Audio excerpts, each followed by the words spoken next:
Minecraft, c'est pas le jeu le plus axé sur une histoire. Vous allez pas explorer des mondes parce qu'un vieil homme encapuchonné vous a demandé de le faire, on vous a pas non plus demandé de sauver qui que ce soit, y a pas d'objectif clair ni précis. C'est ce qui fait le charme, mais aussi la tristesse du jeu.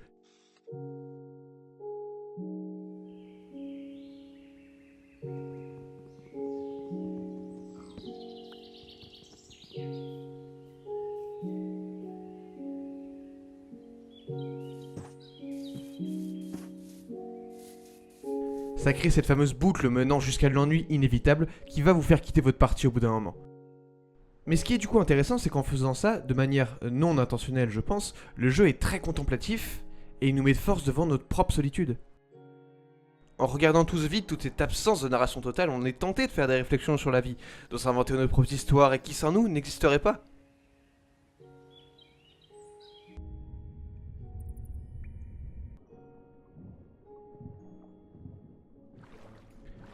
Toutes ces réflexions, toutes ces pensées, on les crée pas parce qu'on cherche à être des philosophes en herbe, mais parce qu'il faut bien s'occuper l'esprit pendant qu'on mine seul dans une caverne.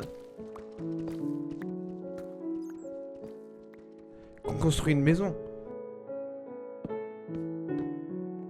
Ou qu'on marche à la recherche d'une structure perdue.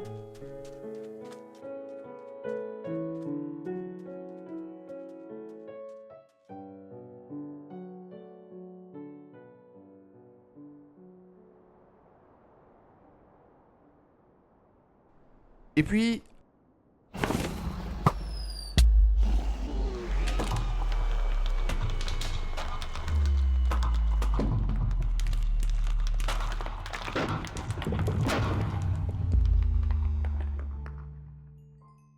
à la fin du jeu, on est soudainement mis face à notre propre solitude de nouveau, mais intentionnellement cette fois, avec un texte.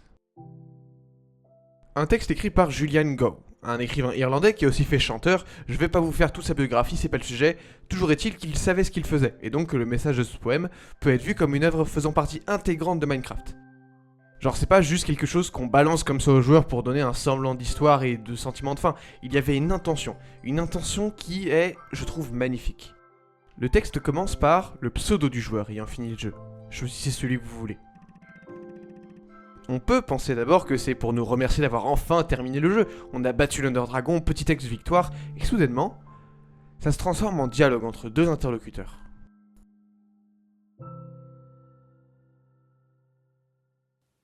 Arenigme. Oui.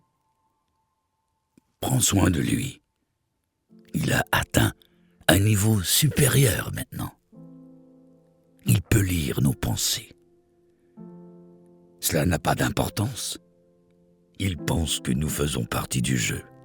J'aime ce joueur. Il a bien joué. Il n'a pas abandonné.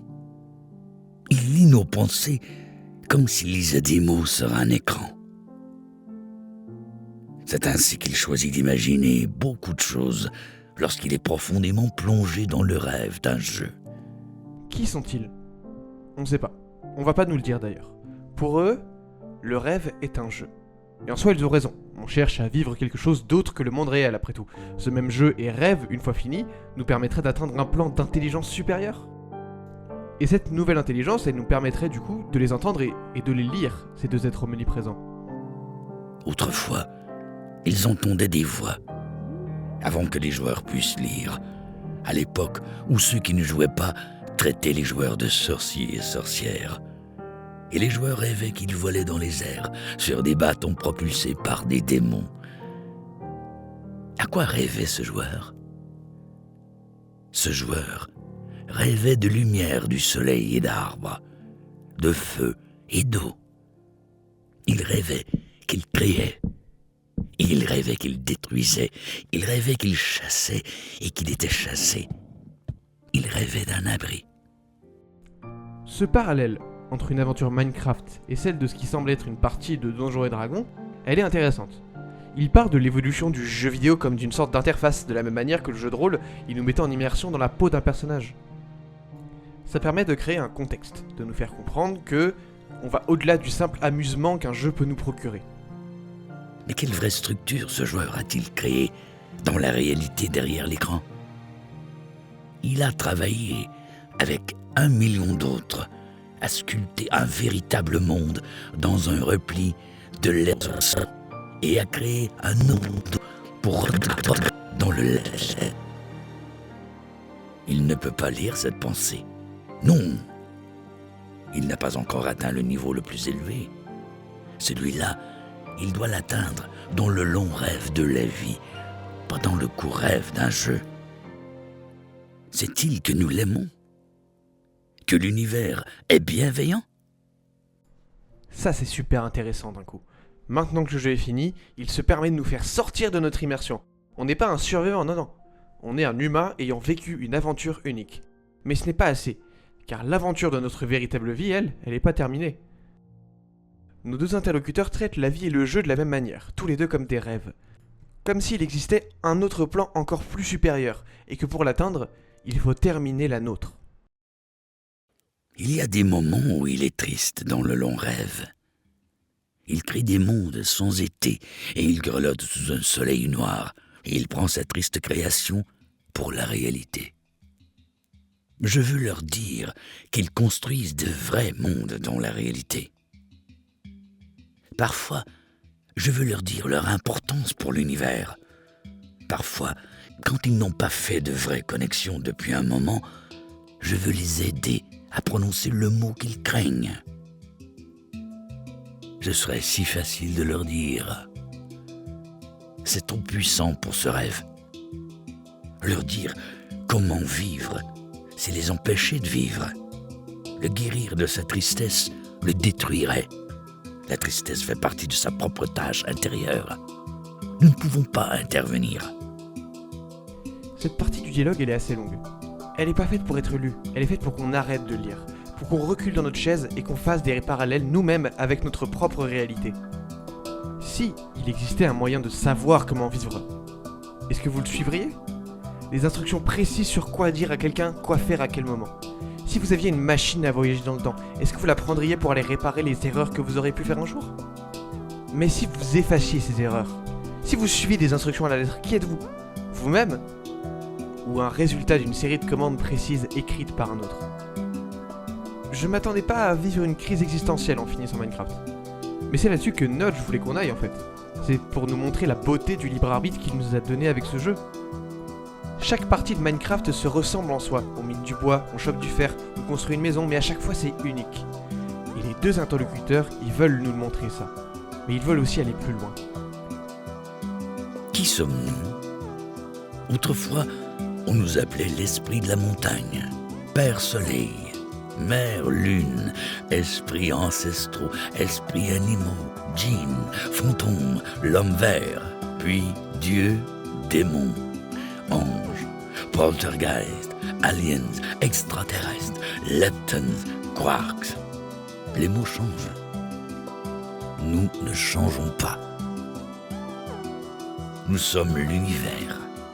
Nous sommes tout ce que tu penses ne pas être. Tu nous regardes maintenant à travers ta peau et tes yeux. Et pourquoi l'univers touche-t-il ta peau?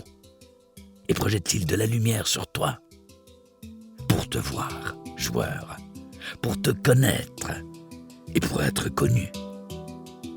Je vais te raconter une histoire. Il était une fois un joueur. On nous demande expressément de nous séparer du rêve qu'on vient de vivre, du jeu duquel on vient de jouer. Et une question est posée. Qui sont les interlocuteurs? Mais la question, le sous-texte intéressant, c'est qui êtes-vous?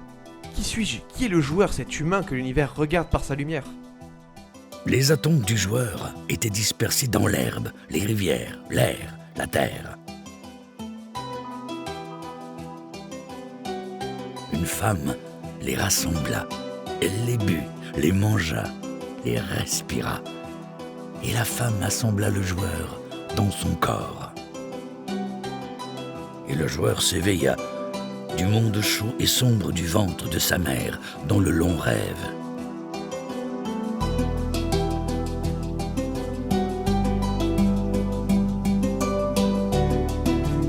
Et le joueur était une nouvelle histoire jamais racontée, écrite en lettres d'ADN. Et le joueur était un nouveau programme jamais exécuté, généré par un code source vieux d'1 milliard d'années. Et le joueur était un nouvel humain, jamais vivant avant, fait de rien d'autre que de lait et d'amour. Tu es le joueur, l'histoire, le programme, l'humain, fait de rien d'autre que de lait et d'amour.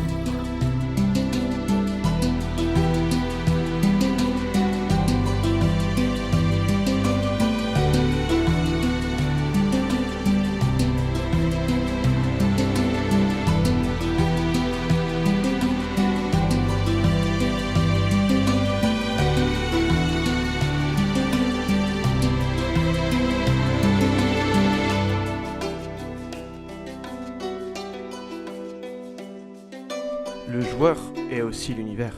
Parce qu'il en est fait. Aucun atome n'est recréé aujourd'hui. Il change d'état, se transforme pour créer des nouvelles choses toujours plus uniques. Et les deux interlocuteurs le comparent à une histoire, à un programme, à quelque chose de nouvellement créé, qu'on voit pour la première fois, mais qui semble familier. Parfois, il construisait un modèle de l'univers dans sa tête. Des particules d'énergie se déplaçant dans de vastes espaces vides. Parfois, il les appelait électrons et protons. Parfois, il les appelait planètes et étoiles. Parfois, il croyait être dans un univers fait d'énergie faite de 0 et de 1, des lignes de code. Parfois, il croyait qu'il jouait à un jeu. Parfois, il croyait lire des mots à l'écran. Tu es le joueur, lisons des mots.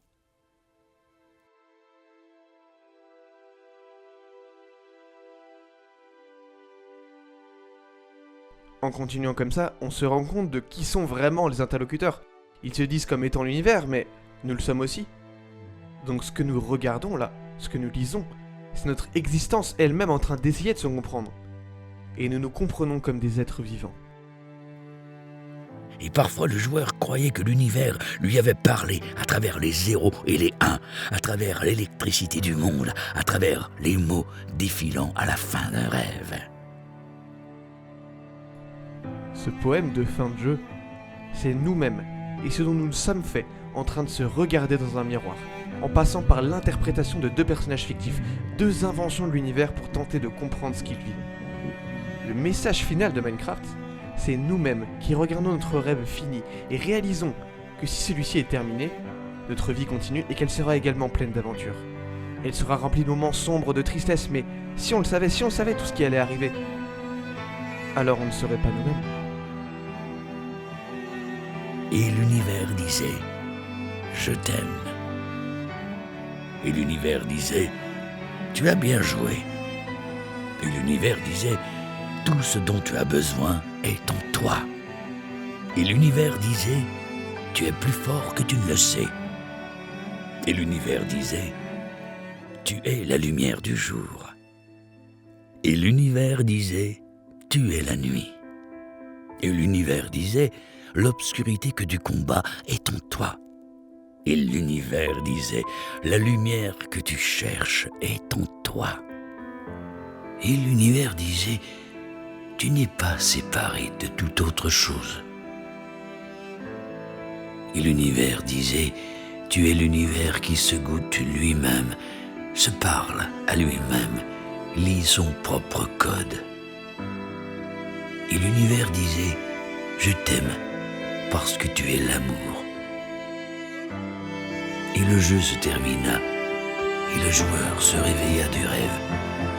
Et le joueur commença un nouveau rêve. Et le joueur rêva encore, rêva mieux.